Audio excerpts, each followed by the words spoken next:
Although game day highs will be close to 50 degrees tomorrow, the first few games of the past few seasons have been hot.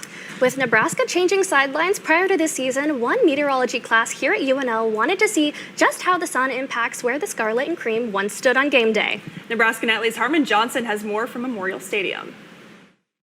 This past offseason, Nebraska football switched sidelines from the east to the west here at Memorial Stadium for strategic reasons. We're a very kind group. It's Nebraska Nights, which is awesome.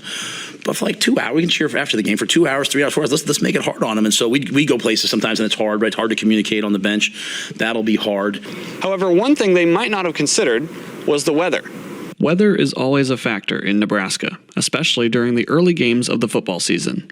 Last year, on a 90-degree day against Michigan, the Wolverines enjoyed the cool shroud of the press box, while the Huskers struggled both on offense and in finding shade. And there's been kind of talk over the past couple of years as to like why we aren't on the west sidelines. You've had other coaches. I remember Jim Harbaugh back in 2023 after he played us here. It was 90 degrees that day, and he's like, well, I don't understand why they were on the other sideline. I mean, it's so much warmer over there.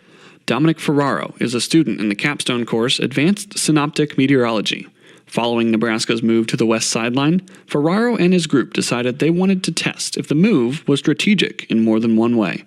Ultimately, we can compare that with the studies that have already been done on temperature and wet bulb temperature and how your athletes perform in that temperature, and really have a definitive answer of like, is moving to the other sideline going to provide a competitive advantage for our teams? On October 19th, while the team was away in Bloomington, Ferraro got free rein of Tom Osborne Field to conduct his experiment. In just the few short hours before cloud cover skewed the results, Ferraro found that the east sideline reached a higher temperature than the west.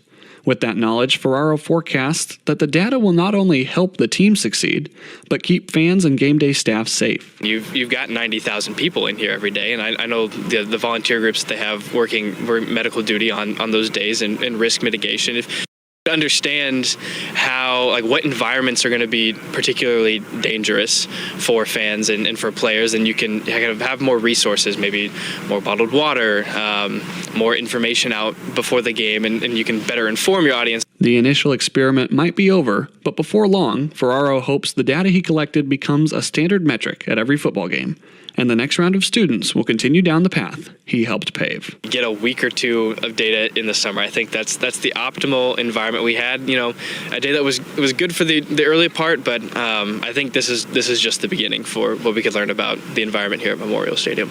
Reporting from Memorial Stadium, I'm Harmon Johnson, Nebraska Nightly.